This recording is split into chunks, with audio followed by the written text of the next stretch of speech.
Hi welcome to my YouTube channel टेक्जीन। पिछली video में हमने देखा था कि कैसे हम डिलीट रिक्वेस्ट एपीआई मेथड को इंटीग्रेट कर सकते हैं नेक्स्ट.जेएस के फ्रंट एंड के साथ। हमने देखा था कि कैसे हम एक बटन के क्लिक पर अपने डिलीट रिक्वेस्ट एपीआई मेथड को कॉल कर सकते हैं, कैसे इसको इंटीग्रेट कर सकते हैं नेक्स्ट.जेएस के फ्रंट एंड के साथ। ये सारी चीज़ हमने पिछली वीडियो में कवर कर ली थी। अगर आप लोगों ने अभी तक पिछली वीडियो नहीं देखी है तो काइंडली पिछली वीडियो को जरूर देख लेना। इस वीडियो में हम बात करेंगे पुट रिक्वेस्ट एपीआई मेथड के बारे में। आपको पता है कि पुट रिक्वेस्ट एपीआई मेथड का हम यूज करते हैं जब भी हमने अपने डेटा को अपडेट करना होता है, तो उसके लिए हम कौन सा एपीआई रिक्वेस्ट मेथड यूज करते हैं, put request API method use करते हैं। ठीक है, तो इस वीडियो में हम देखेंगे कि कैसे आप पुट रिक्वेस्ट एपीआई मेथड को क्रिएट कर सकते हो, और नेक्स्ट वीडियो में हम क्या करेंगे, उसी पुट रिक्वेस्ट एपीआई मेथड को इंटीग्रेट करेंगे, कॉल करेंगे अपने नेक्स्ट.जेएस के फ्रंट एंड में। ठीक है, तो ये सारी चीजें हम आने वाली वीडियोस में भी कवर करेंगे। फिर उसके बाद हम डायनेमिक डेटा पे भी आएंगे, हम डेटाबेस इंटीग्रेशन, ये सारी चीजें भी हम आने वाली वीडियोस में कवर करने वाले हैं। ठीक है, तो इस वीडियो में हमने क्या करना है, पुट रिक्वेस्ट एपीआई मेथड को क्रिएट करना है। ठीक है, मैं एक काम ये करता हूँ कि मैं इस फाइल को यहाँ पे कर देता हूँ क्लोज, और हम आ जाते हैं यहाँ पे। देखो मैंने क्या करा था, एपीआई के नाम से एक फोल्डर बनाया था जिसके अंदर हम क्या कर सकते हैं, अपने एपीआई राउट्स को क्रिएट कर सकते हैं। मैंने यहाँ पर एक एपीआई राउट क्रिएट किया था एम्प्लॉय के नाम से, जिसमें हमने प्रीवियस वीडियोज में बात करी हुई है, और जो डिलीट रिक्वेस्ट एपीआई मेथड जो हमने क्रिएट किया था वो भी हमने इसी राउट के अंदर क्रिएट किया था। तो ये चीजें आपको प्रीवियस वीडियो से पता चली जाएंगी। ठीक है, हमने क्या करना है, हमने पुट रिक्वेस्ट एपीआई मेथड को क्रिएट करना है ताकि हम क्या कर सकें, किसी भी डेटा को अपडेट कर सकें। हमेशा याद रखना, जैसे मैंने आपको डिलीट रिक्वेस्ट एपीआई मेथड में भी बताया था, सेम यही चीज पुट रिक्वेस्ट एपीआई मेथड में भी होती है कि आप हमेशा पुट रिक्वेस्ट एपीआई मेथड हो या डिलीट रिक्वेस्ट एपीआई मेथड हो, या आप हमेशा कहां पे बनाते हो, डायनेमिक राउट के अंदर बनाते हो, क्योंकि आप किसी या तो स्पेसिफिक डेटा को डिलीट करना चाह रहे होगे या अपडेट करना चाह रहे होगे। ठीक है, ऐसा ही होगा ना, जैसे फॉर एग्जांपल अगर मैं आपको यहाँ पे दिखाऊं, जैसे मेरे ये इतने सारे इंप्लॉयज हैं। ठीक है, अब मैं चाहता हूं कि यार ये जो इंप्लॉय आईडी जिसकी 1 है, मैं इसके डेटा को क्या करना चाहता हूं, अपडेट करना चाहता हूं। मैं चाहता हूं भाई इसका नाम मैं यहाँ पे चेंज कर दूं, या मैं इसकी सैलरी चेंज करना चाहता हूं, या मैं इसकी ईमेल चेंज करना चाहता हूं। तो उसके लिए मैं कौन सा रिक्वेस्ट एपीआई मेथड यूज करूंगा, पुट रिक्वेस्ट एपीआई मेथड का यूज करूंगा। लेकिन मुझे क्या करना पड़ेगा, इंडिविजुअली उसको गेट करना पड़ेगा। जैसे फॉर एग्जांपल अगर मैं फरजीन को एक्सेस करना चाहता हूं तो मैं उसकी आईडी के थ्रू क्या करूंगा, फरजीन को एक्सेस करूंगा। तो इसीलिए आपने अगर put request API method create करना होगा तो वो आप सिंपल राउट के अंदर नहीं बनाते, बल्कि वो कहां पे बनाते हो, डायनेमिक राउट के अंदर बनाते हो। जैसे मैंने यहाँ पे एम्प्लॉय राउट के अंदर एक ईएमपी आईडी के नाम से क्या करा था, एक डायनेमिक राउट बनाया था कि भाई अगर आपने किसी भी इंडिविजुअल एम्प्लॉय की इंफॉर्मेशन को गेट करना होगा तो वो आप आईडी के थ्रू कर सकते हो। अगर आपने किसी भी एम्प्लॉय की इंफॉर्मेशन को डिलीट करना होगा तो भी आप डायनेमिक राउट का कॉन्सेप्ट यूज करते हुए उसको डिलीट कर सकते हो। सेम ऐसे ही अगर आपने किसी भी एम्प्लॉय की इंफॉर्मेशन को अपडेट करना होगा तो वो भी आप कहां पे करोगे, इस डायनेमिक राउट के अंदर करोगे। ठीक है, तो यहां पर आने के बाद मैं क्या करूंगा, सिंपल एक्सपोर्ट का कीवर्ड लिखूंगा, यहाँ पे आके कौन का कीवर्ड लिखूंगा, कौन सा एपीआई राउट क्रिएट करने वाले हैं, पुट रिक्वेस्ट एपीआई मेथड हम यहाँ पे क्रिएट करने वाले हैं। तो मैंने यहाँ पे लिख दिया पुट इक्वल टू, और यहाँ पे आके हम 2 पैरामीटर्स पास करवा देंगे, एक होगा रिक्वेस्ट और एक होगा मेरा वैल्यू। ठीक है, उसके बाद हम सिंपल क्या करेंगे, यहाँ पे हमने इस तरीके से एक एरो फंक्शन बना लिया। मैं इसको थोड़ा सा यहाँ पे क्या कर देता हूँ, जरा नीचे कर देता हूँ। अब सिंपल मैं क्या करूंगा, मैं यहाँ पर अगर क्या करूंगा, एक वेरिएबल बना लूंगा पेलोड के नाम से, जिसके अंदर मैं अपने उस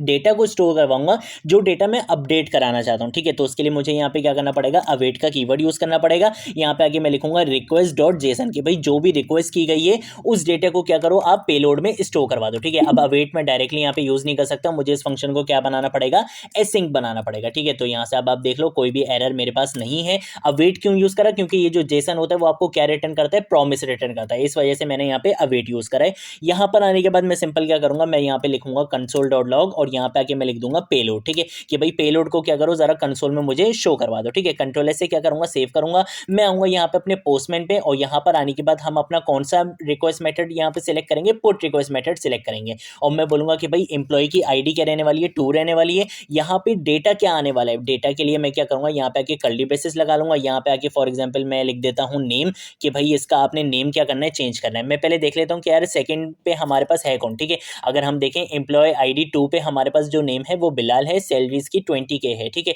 तो हम इसको क्या करेंगे, यहाँ पे जरा चेंज करते हैं। ठीक है, नेम में फॉर एग्जाम्पल मैं यहाँ पे कर दूंगा अमन। ठीक है, और उसके बाद मैं यहाँ पे क्या करूंगा, सैलरी ले लूंगा। ठीक है ना, तो यहाँ पे हम क्या करेंगे, सैलरी ले लेंगे इस तरीके से, और यहाँ पर आने के बाद मैं सैलरीज को फॉर एग्जाम्पल दे दूंगा 80K। ठीक है, अब मैं क्या करूंगा, मैं यहाँ पे आगे इसको क्या करूंगा, यहाँ पे सेंड करूंगा। ठीक है, जैसे ही मैंने इसको यहाँ पे सेंड करा, यहाँ पे आप देखना कि मेरे पास यहाँ पे आ रहा है 500 इंटरनल सर्वर एरर। अच्छा जी, ये इस वजह से आ रहा है मेरे पास क्योंकि मुझे यहाँ पे क्या करना पड़ेगा, इस रिस्पॉन्स को रिटर्न भी करवाना पड़ेगा। ठीक है, तो उसके लिए सिंपल एक काम ये करते हैं अभी के लिए कि मैं यहाँ पर अगर क्या करूँगा, रिटर्न लिखूंगा और रिटर्न के बाद मैं यहाँ पे क्या यूज़ करूँगा, नेक्स्ट रिस्पॉन्स का यहाँ पे यूज़ करूँगा, डॉट जेसन यहाँ पे लिख दूंगा। ठीक है, और इसके अंदर हम क्या करेंगे, हम यहाँ पे आके एक ऑब्जेक्ट बना लेंगे। इस ऑब्जेक्ट के अंदर मैं लिख दूंगा रिजल्ट, और रिजल्ट के अंदर हम यहाँ पे लिख देंगे सिंपल क्या, रिजल्ट के अंदर हम यहाँ पे लिख देंगे ट्रू। ठीक है, यहाँ पे इस तरह से लिख देंगे, या सिंपल इसको एक काम ये करते हैं, हम इसको यहाँ पे कर देते हैं सक्सेस। ठीक है, सक्सेस हम इसको यहाँ पे क्या कर देते हैं, ट्रू कर देते हैं। ठीक है, और कंट्रोल से क्या करूंगा, सेव करूंगा। यहाँ पर आने के बाद मैं क्या करूंगा, सेंड पे क्लिक करूंगा, और यहाँ पर आने के बाद आप देख सकते हो सक्सेस मुझे ट्रू यहाँ पे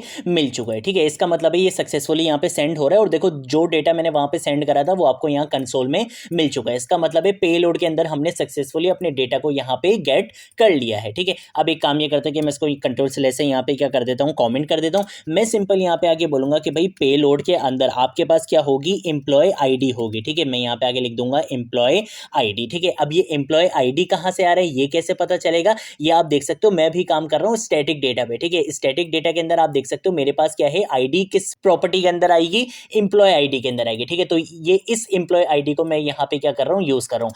पेलोड डॉट एम्प्लॉय आईडी के अंदर आपने क्या करना है, असाइन करवा देना है। किसको असाइन करवा देना है, value dot params dot EMP-ID। अब यहाँ पे मैंने क्या काम करा है, मैंने ये बोला है कि भाई जब भी मैं URL के अंदर जो भी आईडी पास करवाऊंगा ना, वो तुमने क्या करना है, असाइन करवा देना है पेलोड डॉट एम्प्लॉय आईडी के अंदर। ठीक है, जैसे फॉर एग्जाम्पल मैं यहाँ पे क्या पास करवा रहा हूँ, 2 पास करवा रहा हूँ, तो ये 2 कहाँ पे आ जाएगा, पेलोड डॉट एम्प्लॉय आईडी के अंदर आ जाएगा। अब अगर फॉर एग्जाम्पल मैं यहाँ पर आता हूँ, यहाँ पे आके क्या करता हूँ, कंसोल डॉट लॉग करता हूँ, और यहाँ पे आके पेलोड को क्या करवाता हूँ, कंसोल में शो करवाऊंगा। ठीक है, कंट्रोल से सेव करूंगा। अब आप देखना कि यहाँ पे नेम सैलरी के साथ साथ एम्प्लॉय आईडी भी मुझे यहाँ पे क्या मिलेगा, जो मैं यहाँ पे पास करवाऊंगा। जैसे मैं यहाँ पे 2 पास करवा रहा हूँ, जैसे यहाँ पे सेंड करूंगा, और अब आप यहाँ पर आकर देख सकते हो आपको यहाँ पे क्या मिल जाएगा, नेम भी मिल गई, सैलरी भी मिल गई, और एम्प्लॉय आईडी 2 भी मिल गई है। इसका मतलब है ये सारी चीजें मैंने सक्सेसफुली यहाँ पे सेंड कर दी हैं। ठीक है, अब मैं एक काम ये करता हूँ कि मैं इसको भी यहाँ पे कंट्रोल से क्या कर देता हूँ, कॉमेंट कर देता हूँ। और एक काम ये करते हैं कि हम यहाँ पर आते हैं, यहाँ पर आने के बाद मैं इसको भी यहाँ पे क्या करता हूँ, कंट्रोल से कॉमेंट कर देता हूँ। मैं यहाँ पे क्या लगाऊंगा, वैलिडेशन लगाऊंगा। मैं बोलूंगा कि भाई अगर मेरे पास पेलोड, मैं यहाँ पे आगे लिखूंगा पेलोड डॉट एम्प्लॉय आईडी, अगर मेरे पास एम्प्लॉय आईडी नहीं है, ठीक है, तो मुझे क्या करना पड़ेगा, एरर दिखाना पड़ेगा। सेम ऐसे ही अगर मेरे पास पेलोड के अंदर, मैं यहाँ पे आगे बोलूंगा पेलोड डॉट, और पेलोड के अंदर अगर मेरे पास नेम नहीं आ रहा है, तब भी मुझे क्या करना है, एरर शो करवाना है। सेम ऐसे ही अगर सैलरी और ईमेल नहीं आ रही, तब भी मुझे क्या करना है, एरर शो करवाना है। ठीक है, तो मैं इसी चीज़ को यहाँ पे क्या करता हूँ, कॉपी करूंगा कंट्रोल-C, और यहाँ पर अगर कंट्रोल-V से पेस्ट करूंगा। मैं बोलूंगा कि भाई अगर सैलरी नहीं आ रही तब भी आपने क्या करना है, एरर शो करवाना है, और अगर आपके पास ईमेल भी नहीं आ रही तब भी आपने क्या करना है, एरर शो करवाना है। ठीक है, तो यहाँ पे मैंने क्या लगा दी, वैलिडेशंस यहाँ पे अप्लाई कर दिए। अब इसके अंदर सिंपल मैंने क्या करना है, मैं इसी चीज़ को यहाँ पे क्या करूँगा, कॉपी करूँगा कंट्रोल-C, और यहाँ पे आके कंट्रोल-V से क्या कर दूंगा, पेस्ट कर दूंगा।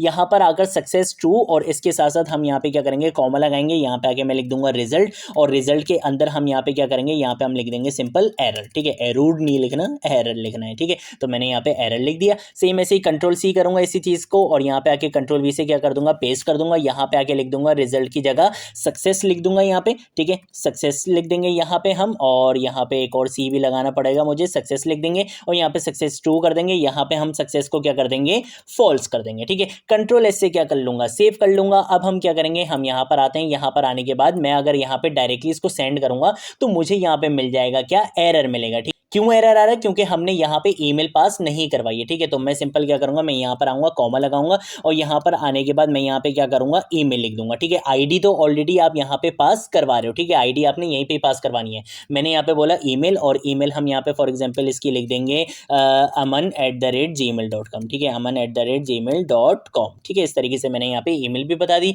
अब अगर मैं क्या करूंगा, सेंड करूंगा, तो देखो यहाँ पे आईडी भी पास करवा दी, नेम भी पास हो गया, सैलरी भी पास हो गई, ईमेल भी पास हो गई। अब मैं सेंड पे क्या करूंगा, क्लिक करूंगा, तो आप यहाँ पे देख सकते हो रिजल्ट मुझे सक्सेस मिल चुका है। यहाँ पे स्टेटस कोड भी आप देख चुके हो, 200 ओके आ चुका है। ठीक है, तो इस तरीके से आप क्या कर सकते हो, पुट रिक्वेस्ट एपीआई मेथड को क्रिएट कर सकते हो, और इस तरह से डेटा को गेट कर सकते हो। ठीक है, आने वाली वीडियो में हम इसी एपीआई को क्या करेंगे, कॉल करवाएंगे नेक्स्ट.js के फ्रंट एंड में, इंटीग्रेट करेंगे इसको। ये सारी चीजें हम आने वाली वीडियोस में कवर करेंगे। उसके बाद फिर हम डायनेमिक डेटा पर भी शिफ्ट हो जाएंगे, हम डेटाबेस इंटीग्रेशन वगैरह पे भी काम स्टार्ट करेंगे। ठीक है, तो ये थी हमारी आज की वीडियो। अगर कोई चीज नहीं समझ आए, नीचे कॉमेंट कमेंट सेक्शन में पूछ लेना, सोशल मीडिया अकाउंट्स पे पूछ लेना, मैं ज़रूर आप लोगों को रिस्पॉन्ड करूँगा। इसके साथ साथ इस नेक्स्ट.जेएस की प्लेलिस्ट को ज़रूर एक्सेस कर लो, ज़्यादा से ज़्यादा शेयर करो, क्योंकि यहाँ पर आपको नेक्स्ट.जेएस बिल्कुल स्टार्टिंग से लेकर एंड तक सिखाई जाएगी। ठीक है, तो इस प्लेलिस्ट को ज़रूर एक्सेस कर लो, ज़्यादा से ज़्यादा शेयर करो। अब हम मिलेंगे नेक्स्ट वीडियो में नेक्स्ट टॉपिक के साथ, तब तक के लिए बाय।